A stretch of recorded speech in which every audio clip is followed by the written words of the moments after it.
আমার নন্দের ছেলে আমাদের সাথে আমাদের বাড়িতেই থাকত। সে সবসময় আমাকে লুকিয়ে লুকিয়ে দেখত। একদিন আমি জামা কাপড় পাল্টাছিলাম।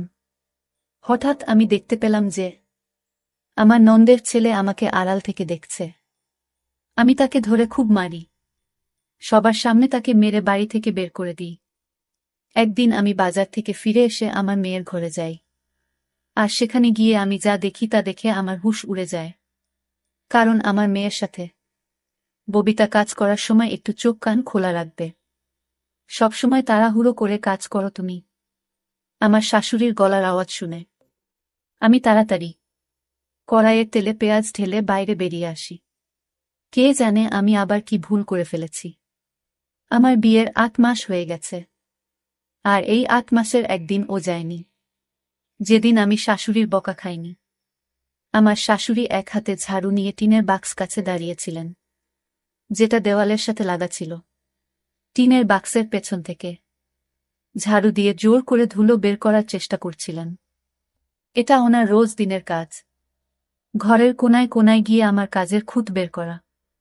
আমার স্বামী সবুজের আসার সময় হয়ে গেছে। সে যদি এসে তার মায়ের হাতে ঝাড়ু দেখে, তাহলে আমার কপালে দুঃখ আছে। আমি এগিয়ে গিয়ে মাকে বলি, ঝাড়ুটা আমাকে দিন মা, আমি ধুলো বের করছি। শাশুড়ি মা মুখটা বেজার করে আমার হাতে ঝাড়ুটা ধরিয়ে দেন আর বলেন, যখন আমার মেয়ে ঘর পরিষ্কার করত তখন পুরো বাড়ি চকচক করত। সে শ্বশুর বাড়ি চলে যাওয়ার পর থেকে বাড়ির চমকটাই নষ্ট হয়ে গেছে। উনার কথা শুনে আমার খারাপ লাগে। আমি সারাদিন ধরে বাড়ির কাজ করতাম, কিন্তু কিছুতেই উনার মেয়ের মতন কাজ করতে পারতাম না। অনেক কষ্টে আমি কোণা থেকে না দেখতে পাওয়া ধুলো বের করে যখন রান্নাঘরে যাই, তখন দেখি সব পেঁয়াজ পুড়ে কালো হয়ে গেছে।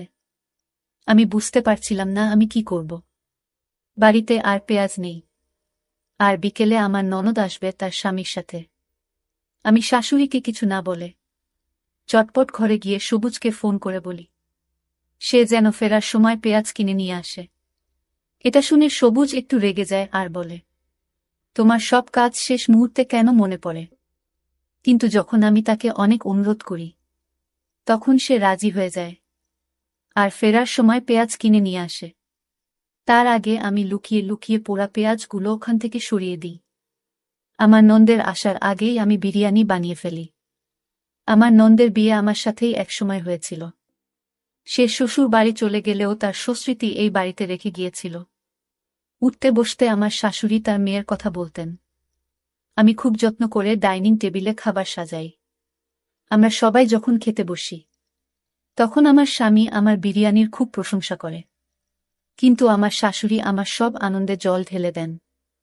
তিনি বলেন, কিন্তু আমার মেয়ের হাতের বিরিয়ানির রংটাও কত সুন্দর হতো। এটা শুনে আমার সারা দিনের খাটুনি মাটি হয়ে গেল। আমার পেটটাও একদম ভরে গেল। আর কোনো খিদে রইল না। আমি সবার এত বাসন তুলে সেগুলো রান্নাঘরে মাজতে নিয়ে যাই। আমার চোখে পানি চলে আসে।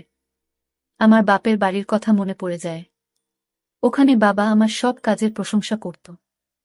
আমার রান্না করা খাবার তো সবাই চেটেপুটে খেত। আর এখানে হাজার চেষ্টা করা সত্ত্বেও কারোর আমার কাজ পছন্দ হয়ে ওঠে না। আমার স্বামী আর শাশুড়ি সারাদিন আমার নন্দের নাম করত। আমার ননদ তাদের প্রাণ ছিল।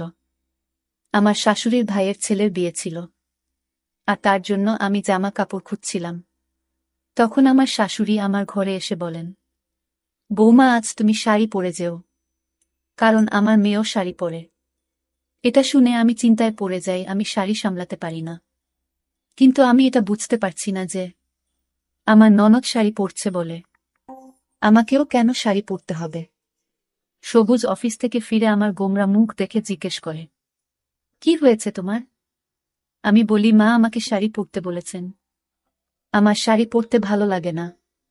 হাজার চেষ্টা করে পুরো শরীর ঢাকা সত্ত্বেও আমার মনে হয় যে আমার চেহারাটা পুরো ঢাকা পড়ে না। সবুজ এসে বলে, তুমি শাড়ি পইরো না।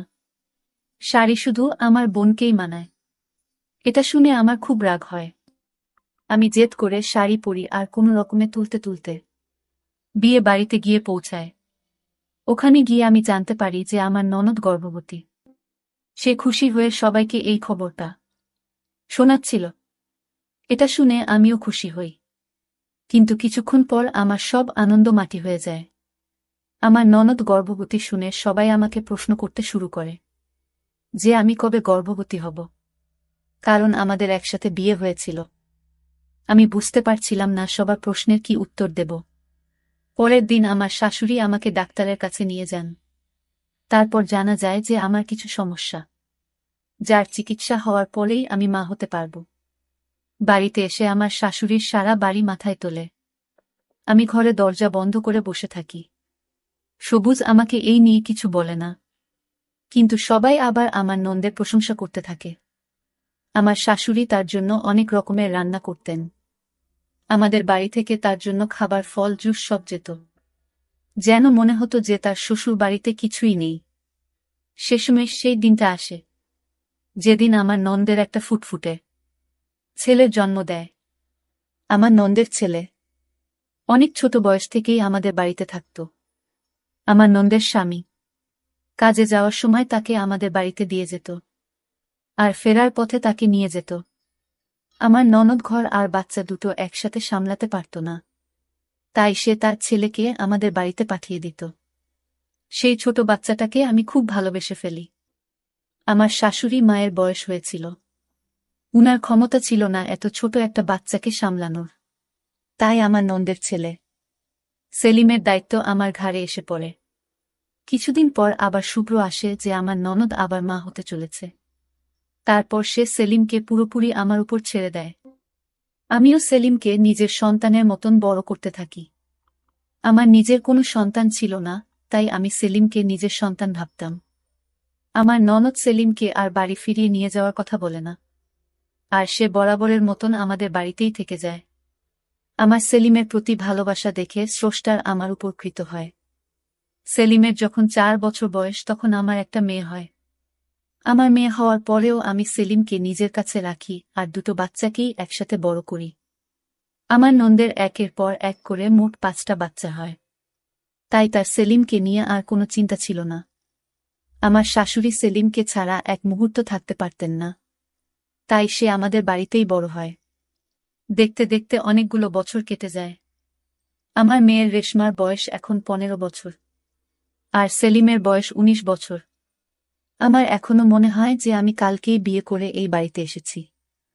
আমার শাশুড়ি মায়ের বয়স হয়েছে, উনি আজকাল ঘর থেকে খুব একটা বের হন না। আমাদের দিনকাল ভালোই কাটছিল। একদিন আমি খাটে বসে চা খাচ্ছিলাম আর রেশমা আমার পাশে বসে বই পড়ছিল। আমি তাকে জিজ্ঞেস করি, কি ব্যাপার রেশমা, আজকাল তোর সেলিম দাদা তোকে পড়াশোনায় সাহায্য করে না? রেশমা মাথা নাড়ে আর বলে, আজকাল আমার সেলিম দাদার ব্যবহার ভালো লাগে না। ও কেমন বদলে গেছে, তাই ওর সাথে কথা বলতে আর তেমন ইচ্ছে করে না। ওর সাহায্যের আমার কোনো প্রয়োজন নেই, আমি নিজেই পড়ে নেব। এটা শুনে আমার হাসি পায়। ভাই বোনের মধ্যে এরকম ঝগড়া তো হয়েই থাকে, কিন্তু আমি দিন দিন লক্ষ্য করি যে তাদের মধ্যে দূরত্ব বাড়তেই আছে। আগে ওরা সবসময় একসাথে থাকত, কিন্তু আজকাল সেলিম যেখানে থাকে সেখানে রেশমা যেতেও চায় না। আমি রেশমাকে অনেক বোঝানোর চেষ্টা করি, কিন্তু সে বলে, মা তুমি সেলিম দাদাকে ভালোভাবে জানো না, ও এখন অনেক পাল্টে গেছে। আমি রেশমাকে তার মতো ছেড়ে দিই আর ভাবি যে পরে ওকে আমি বুঝিয়ে বলবো। আজকাল প্রায় সে আমার কাছে সেলিমের নামে নালিশ করে, কিন্তু আমি সেলিমের বদলে তাকে বোঝাই, কারণ আমার সেলিমের প্রতি বিশ্বাস ছিল। সে আমার চোখের সামনে বড় হয়েছে। আমি আর আমার শাশুড়ি মা তাকে বড় করে তুলেছি। আমাদের শিক্ষায় সে বড় হয়েছে, তাই সে কখনোই খারাপ হতে পারে না, এটা আমার বিশ্বাস ছিল। কিন্তু এই কয়েকদিন আমিও সেলিমের মধ্যে একটা পার্থক্য লক্ষ্য করছি। ও সারাদিন আমার উপর নজর রাখত। সেলিম আমার ছেলের মতো ঠিকই, কিন্তু সে আমার স্বামী নন্দের ছেলে, তাই আমি ওর সামনে ঘোমটা দিয়ে থাকতাম। ও যখন কলেজ থেকে ফিরত তখন রান্না ঘরের বাইরে বসে আমাকে কাজ করতে দেখত। ওর নজরটা আমার ভালো লাগে না। আমার তখন মনে হয় যে রেশমা হয়তো ঠিকই বলছে। সেলিম বড় হয়ে গেছে, তাই হয়তো রেশমা ওর থেকে দূরে থাকতে চায়। একদিন আমি সবুজকে বলি, আমাদের এখন সেলিমকে তার মায়ের কাছে পাঠিয়ে দেওয়া উচিত। একটা কম বয়সী ছেলেকে আমাদের বাড়িতে রাখা ঠিক নয়। এটা শুনে সবুজ অবাক হয়ে যায় আর বলে, হঠাৎ তোমার মাথায় এমন একটা খেয়াল এলো কেন? সেলিম তো ছোটবেলা থেকেই এখানেই বড় হয়েছে। আমার বোন তো ওর দিকে ফিরেও তাকায়নি। তাহলে এখন আমি তাকে আমার বোনের কাছে কেন ফেরত পাঠাবো? তুমি কি ভুলে গেছ যখন রেশমা হয়নি তখন সেলিম আমাদের একমাত্র সন্তান ছিল? তার তো কথা শুনে আমি চুপ হয়ে যাই। এই কথাটা একদম সঠিক যে আমার মেয়ে হওয়ার আগে পর্যন্ত আমি সেলিমকে কোলে নিয়ে নিজের মা হওয়ার শখ মেটাতাম। কিন্তু আজকাল সেলিমকে নিয়ে আমার খুব ভয় হয়। ওই যে কথায় বলে না, নিজের রক্ত সব সময় নিজেরই রক্ত হয়। আর সেলিম আমার নিজের ছেলে নয়। তখন গরমকাল ছিল। দুপুরে খুব চড়া রোদ উঠেছিল। ছেলে মেয়েরা সব কলেজ থেকে ফিরে এসে যে যার মতো নিজের ঘরে চলে গেছিল। আমি ছাদে কাপড় কাচতে যাই আর সব কাপড় কেচে যখন আমি নিচে নেমে আসি তখন আমার গা পুরো ঘামে ভিজে গেছিল। আমি ভাবি যে রাতের খাবার বানানোর আগে আমি কাপড়টা বদলে ফেলি। আমি ঘরে গিয়ে কাপড় বদলাতে শুরু করি। হঠাৎ আমার মনে হয় যে কেউ আমাকে দেখছে। আমি পেছনে ঘুরে দেখতেই ঘরের জানালাটা বন্ধ হয়ে যায়। আমি হতবাক হয়ে তাকিয়ে থাকি জানালাটা খুলে। কেউ একটা আমাকে কাপড় বদলাতে দেখছিল। ওই জানালাটা আমাদের আম বাগানের পাশেই। তাড়াহুড়োতে আমি জানালাটা বন্ধ করতে ভুলে গেছিলাম। আমি দূরে আম বাগানের দিকে যাই। আমি দেখতে চাই কে আমাকে কাপড় বদলানোর সময় দেখছিল। বাড়িতে তখন সেলিম, রেশমা আর আমার শাশুড়ি মা ছাড়া আর কেউ ছিল না। আর সবুজ তখনও বাড়ি ফিরেনি। আমি বাগানে গিয়ে দেখি সেলিম আমার জানালার কাছে দাঁড়িয়ে আছে।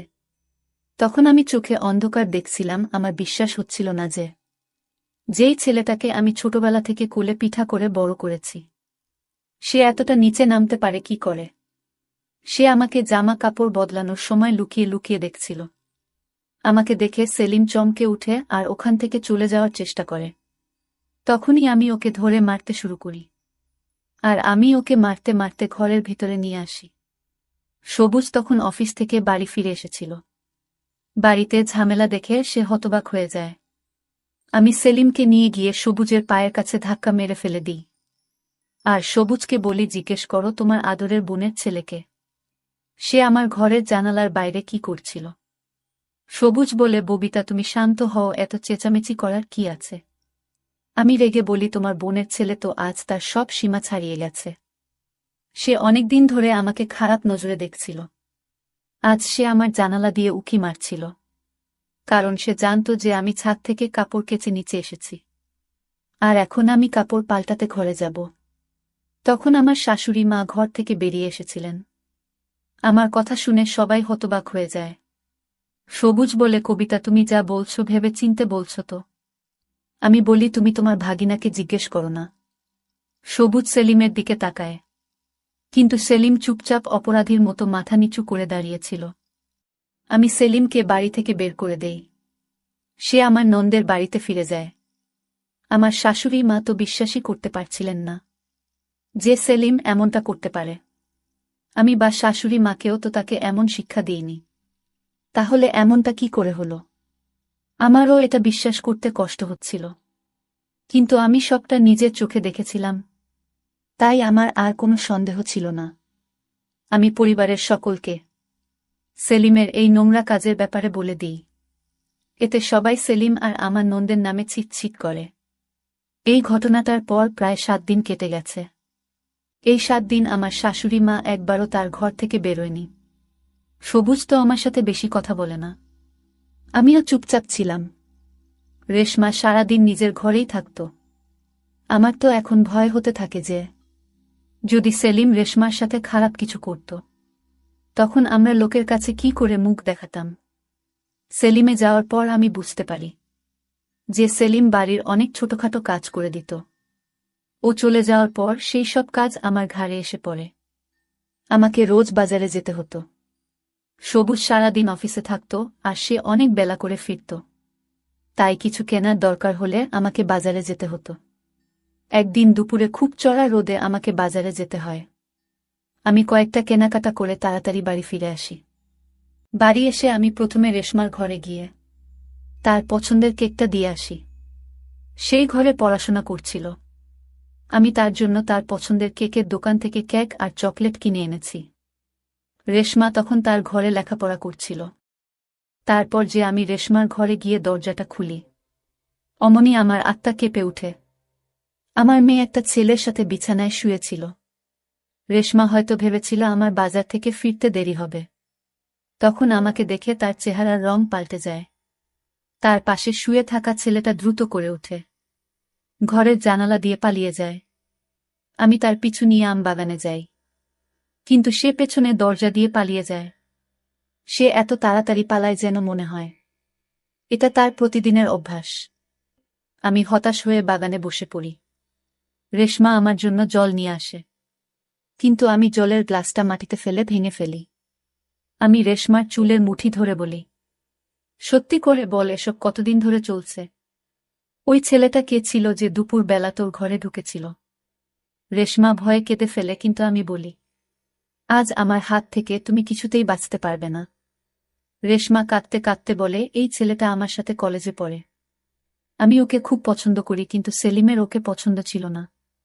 সেলিম চাইতো না আমি ওর সাথে মেলামেশা করি, কারণ ওর মনে হতো ও খারাপ ছেলে।